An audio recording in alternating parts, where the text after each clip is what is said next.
Supreme court ने शुक्रवार को कलकत्ता उच्च न्यायालय के आदेश को चुनौती देने वाली कोलकाता के आरजीकर मेडिकल कॉलेज और अस्पताल के पूर्व प्रिंसिपल संदीप घोष की हस्तक्षेप याचिका खारिज कर दी। ये याचिका वित्तीय अनियमितताओं से जुड़े मामले में खुद को पक्षकार बनाने के लिए दायर की गई थी। इससे पहले कलकत्ता उच्च न्यायालय ने 23 अगस्त को दिए गए आदेश में राज्य सरकार द्वारा गठित विशेष जांच दल SIT से जांच को केंद्रीय जांच ब्यूरो CBI को स्थानांतरित करने का निर्देश दिया था।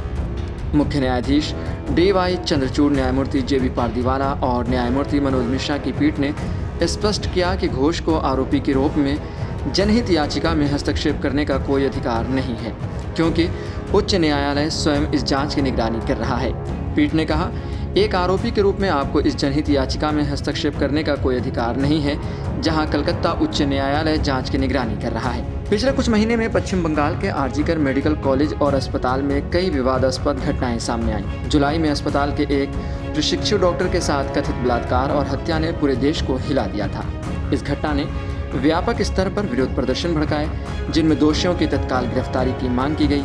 इसी संदर्भ में अस्पताल के पूर्व उपाधीक्षक अख्तर अली द्वारा दायर एक याचिका में उच्च न्यायालय ने आदेश जारी किया, जिसमें उन्होंने अस्पताल के वित्तीय अनियमितताओं की प्रवर्तन निदेशालय ED से जांच की मांग की थी। याचिका में आरोप लगाया गया था कि संदीप घोष के कार्यकाल के दौरान अस्पताल में कई वित्तीय गड़बड़ियां हुई।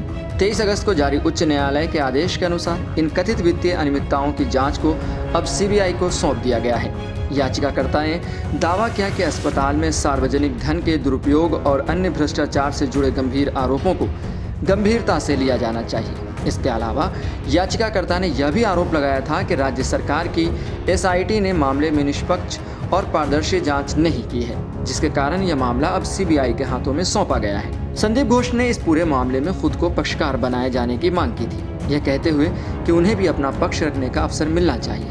हालांकि उच्च न्यायालय और बाद में सुप्रीम कोर्ट दोनों ने उनकी याचिका खारिज कर दी। कोर्ट का कहना था कि जनहित याचिकाओं में केवल उचित पक्षकारों को ही हस्तक्षेप की अनुमति दी जाती है और घोष इस मामले में एक आरोपी होने के कारण इस श्रेणी में नहीं आते हैं। इस मामले की अगली सुनवाई के दौरान ये देखा जाएगा कि CBI इस जांच को कैसे आगे बढ़ाती है और क्या नए साक्ष्य या खुलासे इस केस में सामने आते हैं। फिलहाल इस केस को लेकर ED ने जो है संदीप घोष के घर पर और कई दूसरे अड्डों पर जो है छापेमारी की है।